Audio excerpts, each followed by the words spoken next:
아침에 눈을 떴지만 몸은 침대에 붙은 듯 움직이지 않습니다. 씻는 것도, 밥 먹는 것도, 옷 갈아입는 것도 다 귀찮죠. 겨우겨우 일어나 앉아도 이불 밖으로 한 걸음 내딛는데 30분은 걸립니다. 하루가 이렇게 시작되면 그날은 이미 망한 것 같은 기분이 들기도 해요. 심지어 오늘은 아무것도 안 해도 괜찮아라고 위로하면서도 속으론 자책하고 있는 나 자신을 발견하게 됩니다. 왜 이렇게 살지? 예전엔 안 그랬는데. 그런 생각이 꼬리에 꼬리를 물고 이어지죠. 무기력증은 단순한 게으름이 아닙니다. 어떤 날은 그냥 밥을 먹는 것조차 큰 싸움처럼 느껴지고 누가 말을 걸기라도 하면 그 짧은 대화조차 피하고 싶습니다. 한번 무기력의 늪에 빠지면 이상하게도 괜히 더 눕고 싶고 더 아무것도 하기 싫어집니다. 마치 체력이 떨어진 게 아니라 의욕이라는 연료통이 비어버린 느낌이에요. 혹시 여러분도 지금 이 순간 그런 상태에 계신가요? 아무것도 하기 싫고 그냥 가만히 누워있고만 싶으신가요? 누가 뭐라고 하지 않아도 스스로가 제일 지쳐있는 그런 상태. 사실 이런 시기 누구에게나 한 번쯤은 찾아옵니다. 하지만 문제는 이 시기를 어떻게 지나치느냐에 따라 삶의 흐름이 완전히 달라진다는 데 있습니다. 3일만 이 상태를 견디면 괜찮아지는 사람이 있는가 하면 3개월이 지나도 제자리만 맴도는 사람도 있어요. 어쩌면 이 차이는 아주 사소한 한 가지 선택에서 비롯되는 것일지도 모릅니다. 지금부터 그 선택을 함께 찾아가 봅니다. 우리는 왜 무기력해질까요? 단순히 피곤해서일까요? 아니면 삶의 목표를 잃어버려서일까요? 사실 무기력이라는 감정은 어느 날 갑자기 찾아오지 않습니다. 매일매일의 작은 피로, 작고 반복되는 실패, 그리고 누구에게도 말 못한 허탈감들이 마음속에 쌓이고 쌓여 결국 터져나오는 게 바로 이 무기력입니다. 그래서 한참을 누워있다 보면 문득 이런 생각이 들죠. 이러다 내 인생 그냥 흘러가는 거 아닐까? 다들 저렇게 열심히 사는데 나만 낙오된 기분이야. 오늘 우리가 함께 던질 질문은 바로 이겁니다. 무기력에서 가장 빠르게 빠져나오려면 무엇부터 바꿔야 할까? 그리고 이 질문에 답하기 위해 오늘 저는 여러분께 3가지 실전 해법을 전해드리려 합니다. 이건 의지나 근성만으로 되는 이야기가 아닙니다. 우리 뇌의 작동 방식, 심리적 회복 탄력성, 그리고 아주 작은 행동 하나의 힘을 기반으로 이야기할 겁니다. 지금 이 순간에도 침대에서 못 일어나고 있다면 분명 그 시작은 정신 차려 같은 말이 아니라 지금 이 상태를 인정하는 것에서부터 출발해야 하거든요. 지금부터 함께 살펴봅니다. 무기력. 이 단어를 들으면 많은 분들이 그냥 게으른 거 아니야? 라고 생각하기 쉽습니다. 하지만 실제로 심리학에서 말하는 무기력은 그와는 전혀 다른 개념입니다. 미국 심리학자 마틴 셀리그먼은 학습된 무기력이라는 개념을 소개했는데요. 이건 한마디로 말해서 계속되는 실패나 통제 불가능한 상황을 겪다 보면 나중에는 스스로 할 수 있는 일도 하지 않게 되는 상태를 말합니다. 어떤 실험에서 개에게 벨소리와 함께 전기 자극을 주었더니 시간이 지날수록 개는 도망갈 수 있는 길이 열려 있어도 움직이지 않았다고 합니다. 이미 머릿속에서 어차피 안 되라는 신념이 굳어진 것이죠. 놀랍게도 우리가 느끼는 무기력도 이와 유사합니다. 직장에서 아무리 노력해도 인정받지 못하거나 가정에서 반복되는 갈등 혹은 자신의 건강 문제처럼 스스로 해결하기 어려운 문제들이 누적될 때 우리의 뇌는 이렇게 외칩니다. 그만해. 해봤자 소용없잖아. 이렇게 무기력은 나는 아무것도 할 수 없다는 감정의 피로에서 비롯됩니다. 그리고 그 감정의 뿌리는 결과보다 노력에 집중한 사람일수록 더 깊습니다. 무언가를 이루기 위해 애쓴 사람이었기에 성과가 없을 때 더욱 깊은 허탈감을 느끼는 거죠. 또 다른 이유는 비교 때문입니다. 우리는 무기력할 때 유독 SNS를 더 많이 보게 되죠. 잘 나가는 친구의 일상, 아침부터 운동하고 자기를 관리하는 사람들, 매일매일을 활력 있게 살아가는 타인의 모습. 그걸 보고 나면 더 무기력해지지 않으셨나요? 사실 그들의 삶이 다 그런 건 아닐 텐데도 우리는 나는 왜 저렇게 못할까? 하고 자책하게 됩니다. 그 순간 내 하루는 점점 흐릿해지고 나만 멈춰 있는 것 같다는 감정이 마음을 짓누릅니다.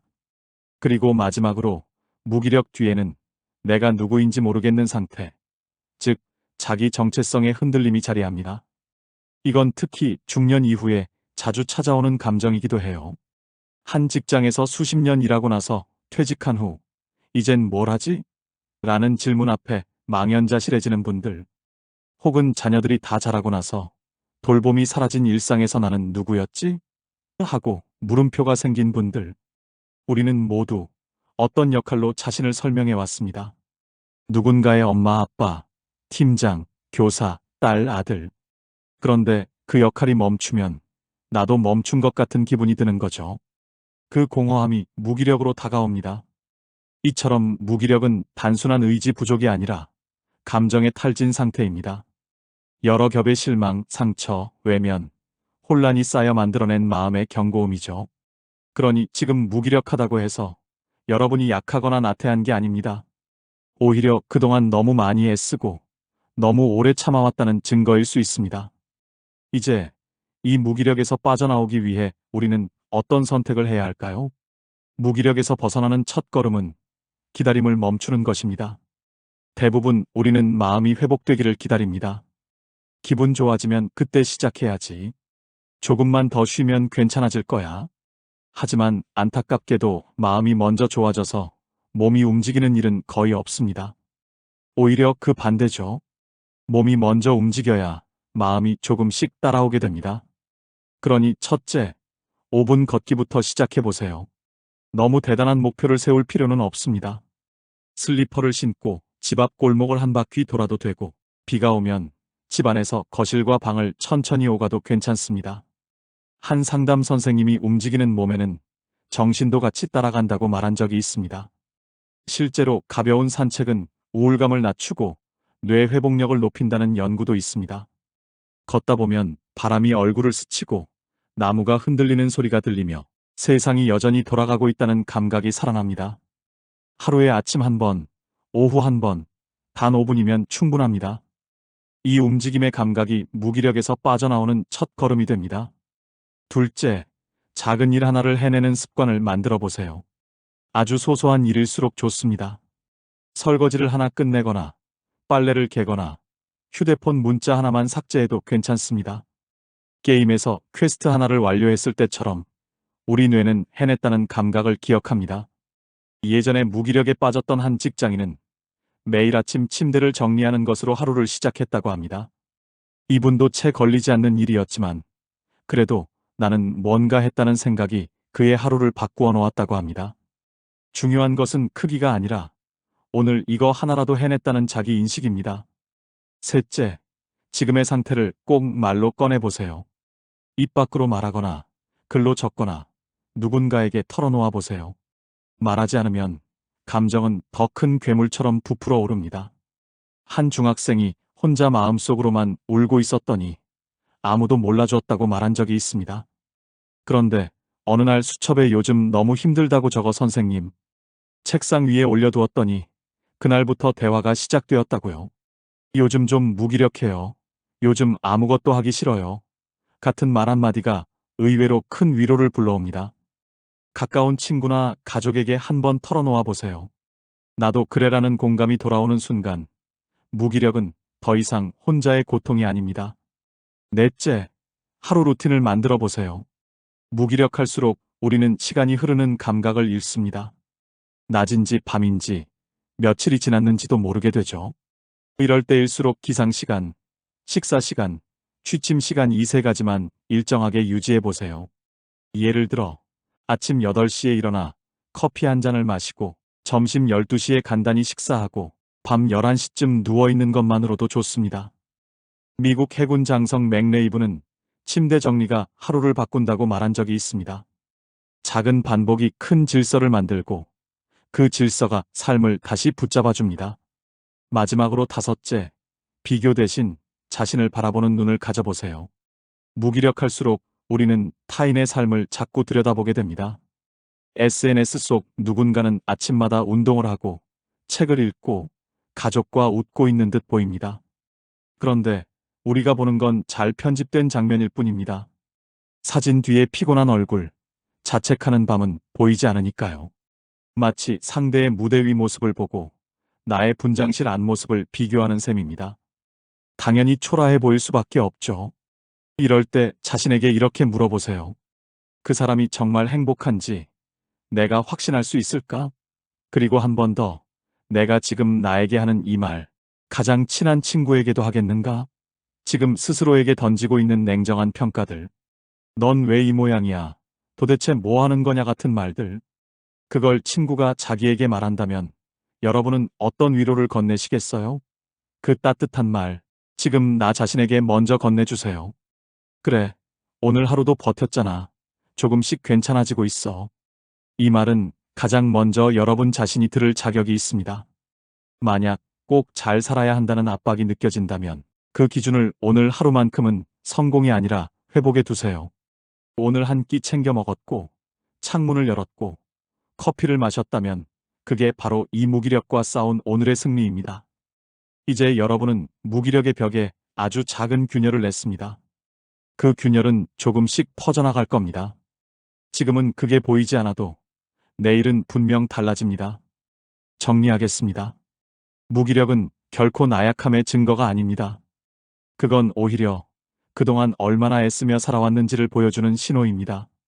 감정의 피로, 반복된 실패, 자기 자신에 대한 과도한 비교와 평가가 겹쳐질 때 우리는 마침내 멈추게 됩니다. 하지만 이 멈춤은 끝이 아니라 다시 시작하기 위한 쉼표일 뿐입니다. 무기력에서 빠져나오는 데 필요한 5가지 실천, 기억하시죠? 첫째, 몸부터 움직이기. 단 5분만 걷더라도 내 안에 정체된 에너지를 깨웁니다. 둘째, 작은 일 하나라도 마무리하기. 내가 해냈다는 감각이 나를 다시 세웁니다. 셋째, 말로 표현하기. 마음을 밖으로 꺼내는 순간 고립감은 줄어듭니다. 넷째, 루틴 만들기. 반복되는 일상이 우리를 다시 붙잡아줍니다. 다섯째, 타인과 비교하지 않기. 비교는 늘 왜곡된 모습을 비출 뿐입니다. 하지 말아야 할 것은 기다리기와 자책하기입니다. 해야 할 것은 움직이기와 받아들이기입니다. 이 단순한 원칙이 무기력의 벽을 허무는 열쇠가 될 수 있습니다. 처음에 제가 약속드렸죠. 무기력에서 가장 빠르게 빠져나오려면 무엇부터 바꿔야 할까? 그 답은 오늘 하루의 아주 작은 행동입니다. 그 작은 변화 하나가 다음 행동을 만들고 결국 그 행동들이 모여 다시 삶의 흐름을 회복하게 됩니다. 당신은 지금 어떤 선택을 하고 계신가요? 무기력함 속에 그냥 눕기로 아니면 아주 작게라도 다시 살아보기로? 누구도 강요하지 않았지만 오늘 하루를 어떻게 맞이할지는 오직 당신의 손에 달려 있습니다. 작은 변화도 결국은 내가 선택한 그 한 걸음에서 시작되니까요. 그래서 오늘 2가지 작은 제안을 드립니다. 먼저, 지금 이 순간 잠깐만 창문을 열어보세요. 햇살이 비추고 있다면 그 따뜻함을, 흐린 날이라면 그 고요함을 그대로 느껴보세요. 그 하늘은 오늘도 여러분에게 시간을 선물하고 있습니다. 그리고 휴대폰 메모장이나 수첩에 오늘 내가 해낸 일을 단 한 가지만 적어보세요. 숨을 한번 깊게 들이마셨다 같은 아주 사소한 일이어도 괜찮습니다. 그 작은 메모 하나가 바로 여러분의 회복을 알리는 첫 기록이 될 수 있습니다. 혹시 이 이야기를 들으며 마음속에 떠오른 생각이 있다면 댓글로 나눠주세요. 지금 겪고 있는 무기력한 순간이라도 좋습니다. 여러분의 진심 어린 한마디가 또 다른 누군가에게는 어두운 하루를 밝히는 등불이 될 수 있습니다. 그리고 만약 이 이야기가 작게나마 도움이 되셨다면 주변의 소중한 분들과 함께 나눠주세요. 그분에게도 다시 시작할 용기가 필요한 순간일지도 모르니까요. 무기력은 때때로 우리를 깊은 어둠 속에 가두지만 그 벽에는 아주 작은 틈이 반드시 있습니다. 오늘 여러분이 내디딘 이 작은 실천 하나가 그 틈을 넓히는 시작입니다. 오늘 하루가 조금 더 가볍고 조금 더 따뜻하시길 바랍니다. 진심으로 감사합니다.